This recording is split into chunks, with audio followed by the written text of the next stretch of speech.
Alrighty, everyone. It is time to finish DSP versus the Internet, episode 88. Thank you for watching, and on to the final part of the week. Let's see what it is.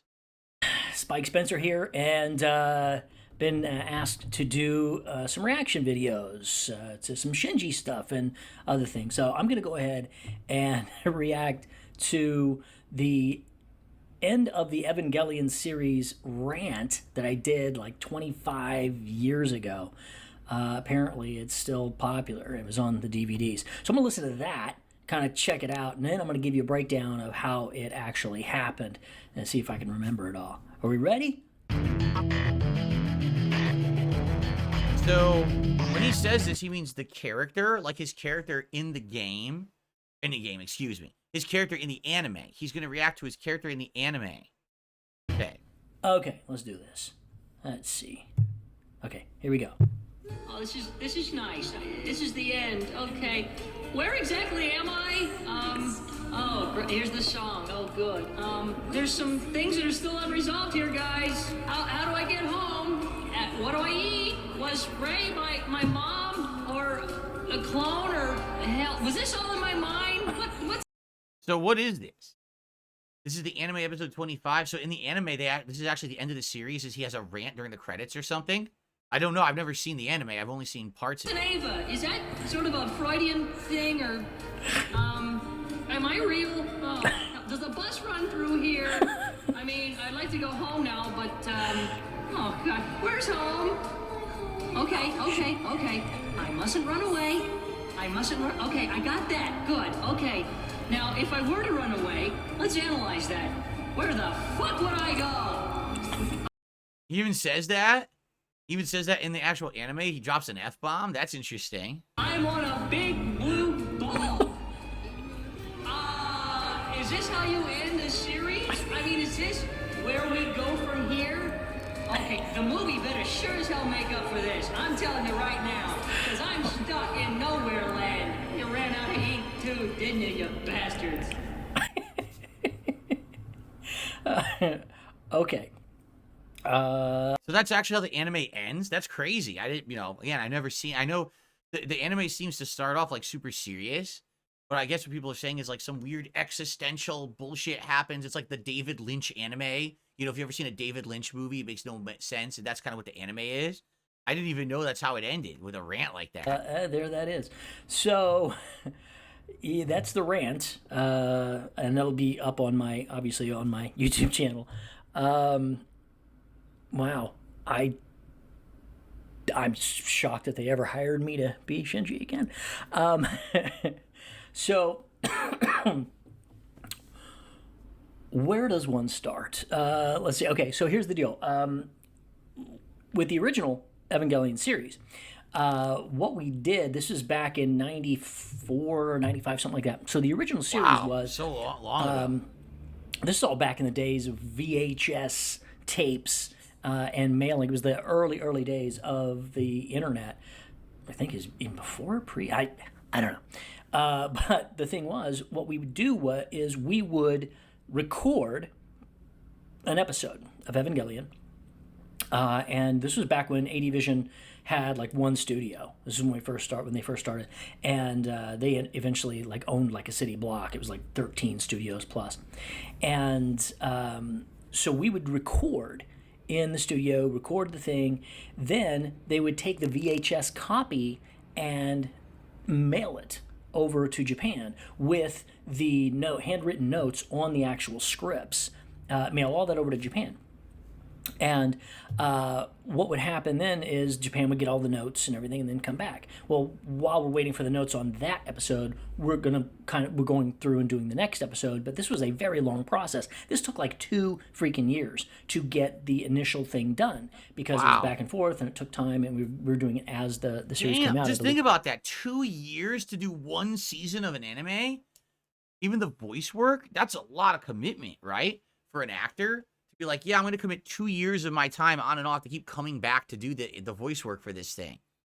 Shoot, I never knew that. I mean, today I'm sure it's way streamlined, but back then, 30 years ago, holy shit.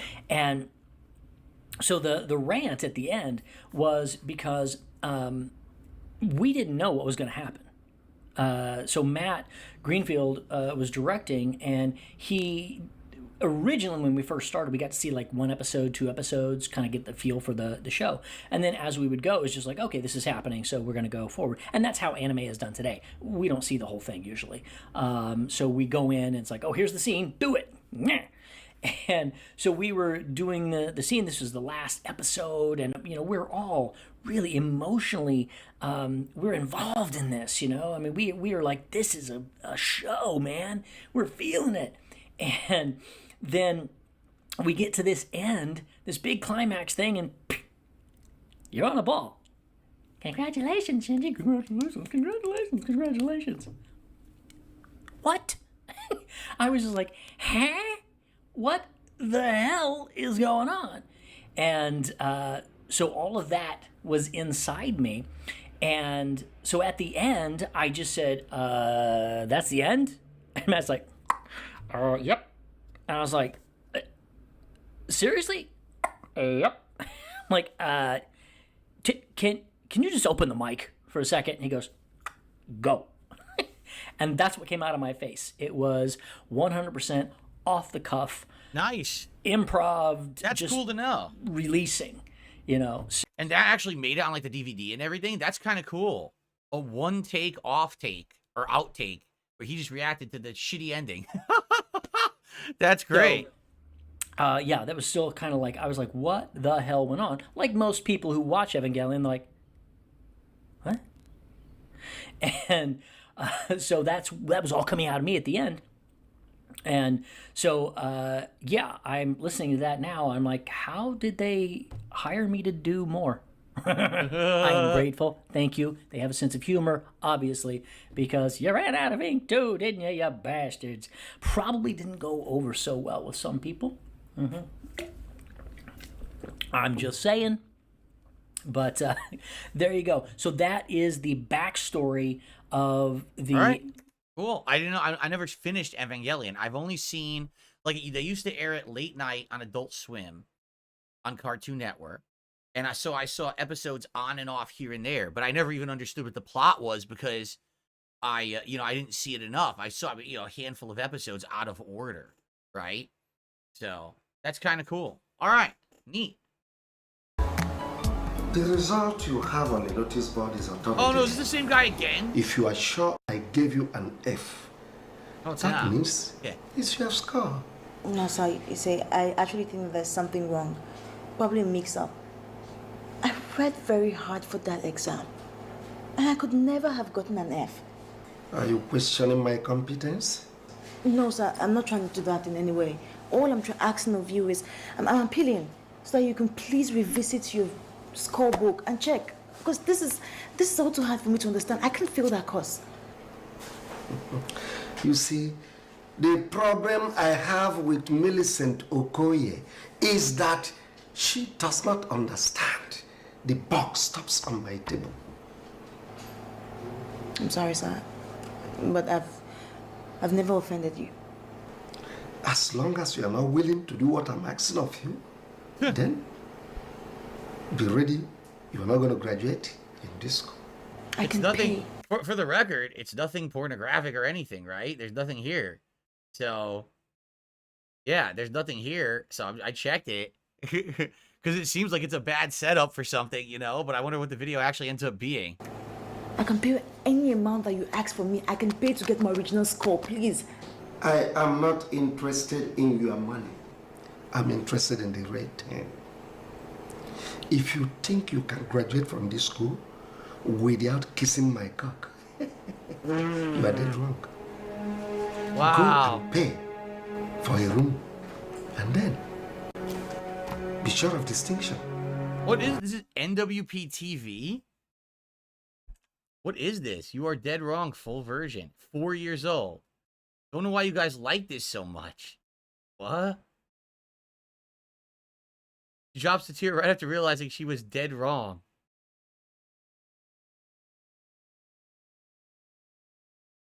He's such a nice person. He won't let her graduate without her best friend, Kizine Mikok.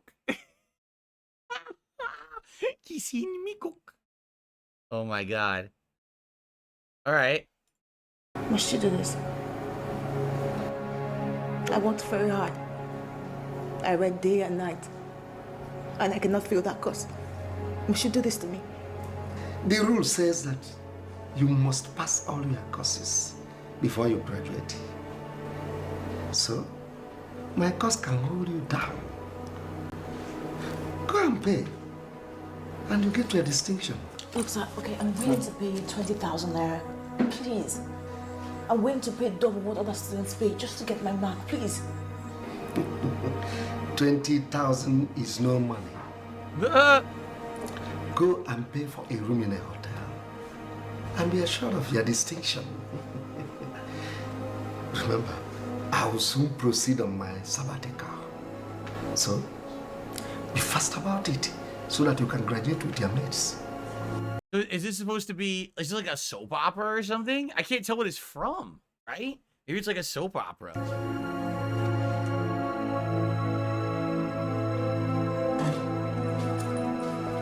Yeah, that's what it seems like, right? Like a scene from a soap opera. He's so happy. All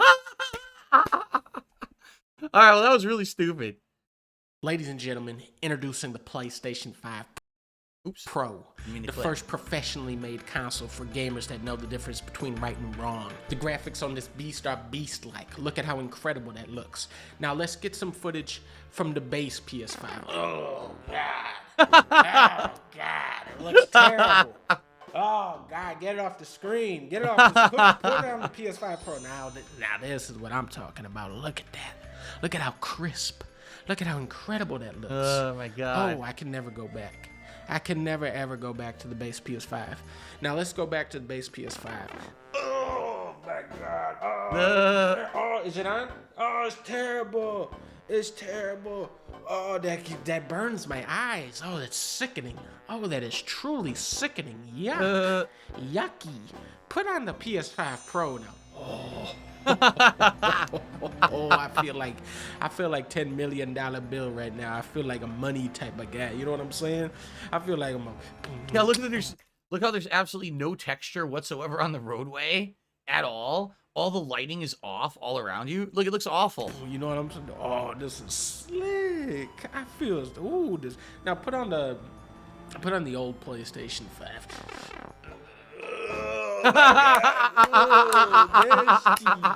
Oh, that's just terrible. That's How funny. Did people ever look at this? So the first one was actually the God of War between the two. The second one was the modern Ratchet and Clank with a PS3 Ratchet and Clank. This is like modern racer versus like a PS2 racer. Just getting a headache looking at this. They're so horrendous. The That's image funny. quality is absolutely terrible. This is a console with no power. Put on the PlayStation 5 Pro. Again. What's funny is that it's still I'm it's still joined 30 by frames. kings. This is just an absolute. Why is it still 30 frames on PS5 Can we Pro? bring up the PS5 again? Oh, that's rough. That is rough. That is. Ooh. Ooh, now I know why they call them Naughty Dogs. That is rough. That is rough. Oh, PlayStation 5. That is just. What's cool is that the games he showed were all great for their time. Like Ratchet and Clank was known as one of the best looking games on PS3. Right? That racing game was good on PS2. Crash was groundbreaking on PS1. This is an absolute joke. Let's bring on the PS5 Pro now. And look at how just immaculate and perfect and just an aura of cleanness to the picture, if you will. Now put us back on the old PlayStation 5. What a joke. This is a console less powerful than the Nintendo Switch at this point. This is truly an embarrassment. And, yeah, just a disgrace to gaming in general. And this is just an absolutely terrible console. PlayStation 5 Pro, on the other hand, boom. I feel good. Once again, look, 30 frames. Why is it 30 frames? Oh, it hurts. Get it off. Get it off the screen. PS5 Pro. I knew that I would. PS5. Oh, no. Oh. PS5 Pro. All right, I get the joke. Next, how many times we have? We have 10 minutes left. Perfect timing too. What's next?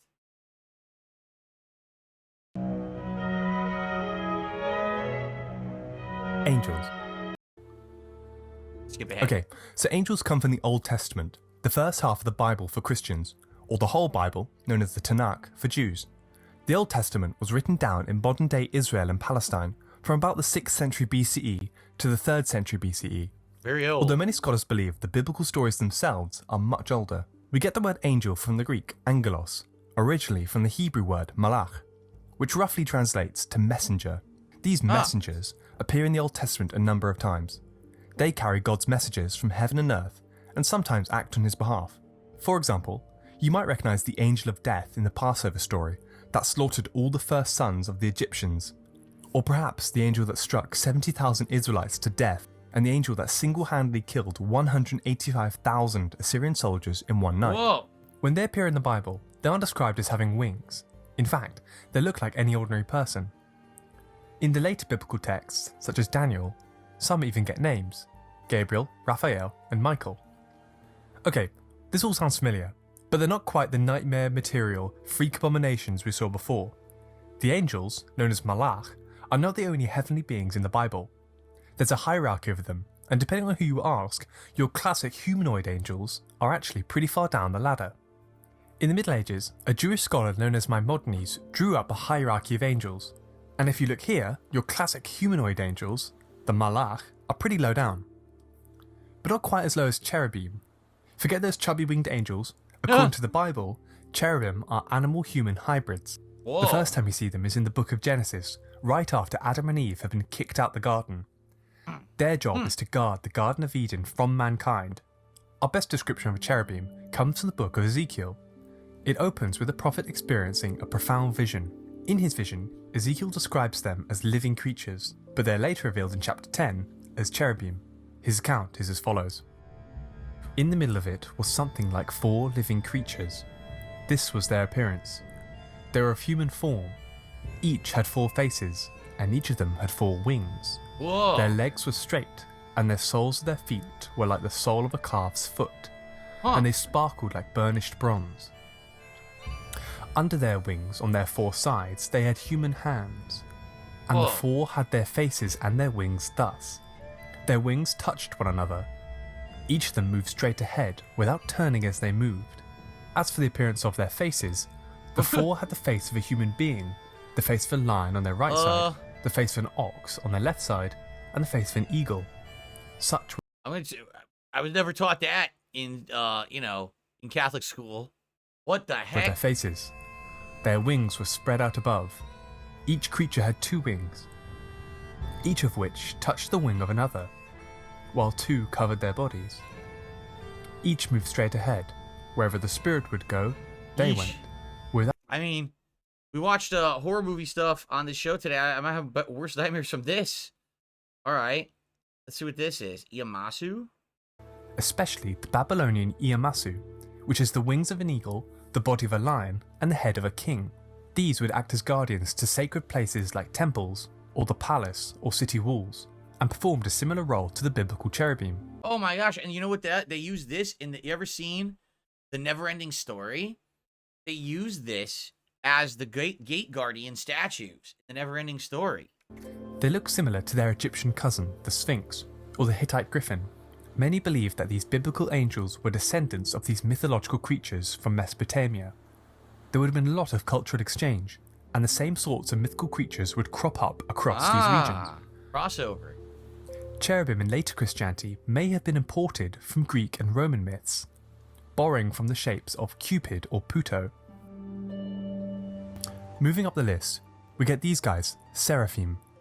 They have 6 wings, 2 used for flying, and the other pair for covering the angel's face, and the third pair for covering the angel's feet. They're described in the book of Isaiah as follows. Seraphs were in attendance above him. Each had 6 wings, with 2 they covered their faces, and with 2 they covered their feet, and with 2 they flew. And one called the other and said, Holy, holy, holy is the Lord of hosts, and the whole earth is full of his glory. In medieval Christian theology, seraphim is the highest choir of the angelic hierarchy. They are the caretakers of God's throne, again continuously singing Holy, holy, holy, all day, every day. So, seraphim, their name comes from the word seraph. The art of transitions are like silly. Like, okay, if you're thinking, they said that they have a body of a human, but one set of wings blocks the legs and feet. One set of wings is covering the face, and then they have wings they fly with. So it would be a humanoid body, but basically 2 wings are like a shawl over the head. 2 wings are covering the bottom half, and then they fly. It doesn't look like that. A head with 6 wings. Today, I think we could do better artistic interpretations of this stuff if we tried.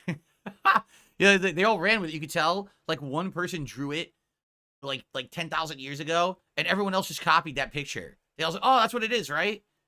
To burn. So seraphim may mean something like the burning ones. Okay, well, where do they come from? Going further into seraphim's name reveals its origins. The Hebrew word for a venomous serpent of the desert is saraph. In ancient Egypt, the cobra was often referred to as the flaming one, an image of which, called a uraeus, was worn by the pharaoh. Thus, saraph may be the Hebrew term for cobra, and perhaps where our seraphim get their winged appearance from. Now again to the strangest beings in the Bible, Interesting, all these the crossovers. Ophanim, or simply known as the wheels. They're a pair of interlocking gold wheels with eyes around the outside, and they hover and float in the sky. In the same vision as before, Ezekiel describes them alongside the cherubim. Quote, "As I looked to the living creatures, I saw a wheel on the earth beside the living creatures, one for each of the 4 of them. As for the appearance of the wheels and their construction, their appearance was like the gleaming of beryl, and the 4 had the same form, their construction being something like a wheel within a wheel. When they moved in any of the 4 directions without veering as they moved. Their rims were tall and awesome, for the rims of all 4 were full of eyes all around. Wow. When the Weird living creatures stuff. moved, the wheels moved beside them. And when the living creatures rose from the earth, the wheels rose. Wherever the spirit would go, they went. And the Like I wheels... said, when I was growing up, I grew up Catholic. Never was I taught this in Roman Catholic school. So I wonder if that, you know, if you grew up maybe Jewish, maybe then you got taught this. I never knew any of this. Wow. All right, we have time for like one more video for the week. Let's go. Sad music, low saturation, bad man doing bad things, feels bad. Bright, colorful, happy. Who am I? I'm someone not him. I will do good things, but I won't be specific about what they are. That's right. My stance on the issues is that I want you to vote for me. If you donate to my campaign, I'll make sure every politician knows that you are a sucker, supporter, and they will text and email you till the day you die. Just kidding. That won't stop us.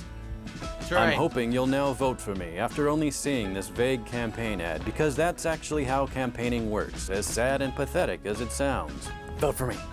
I am the person this ad is about, and it sounds like something I would say. Yeah. Most campaign ads, they go so fast you can't even tell what the message was. All right, that was funny. Do we have time for one more?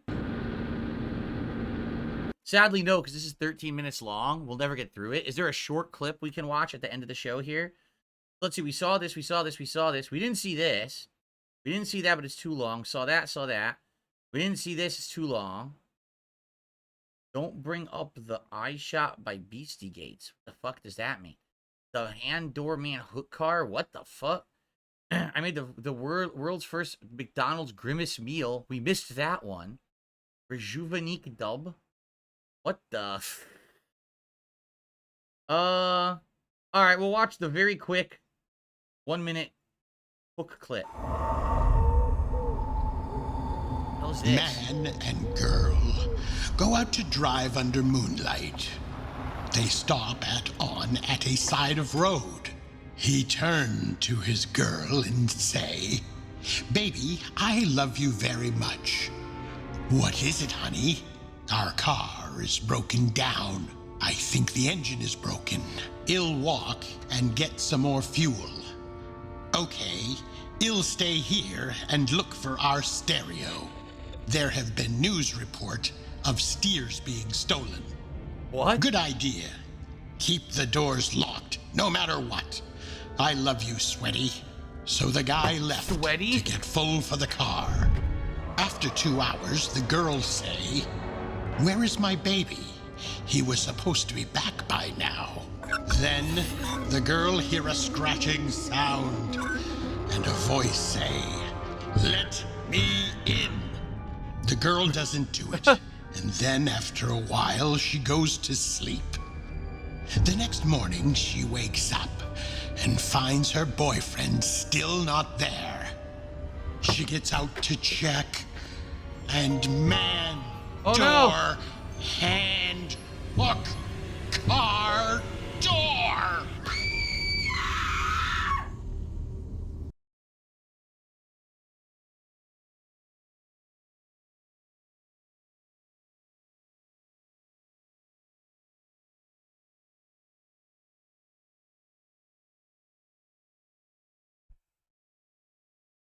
Thank you for watching DSP versus the Internet, episode 88.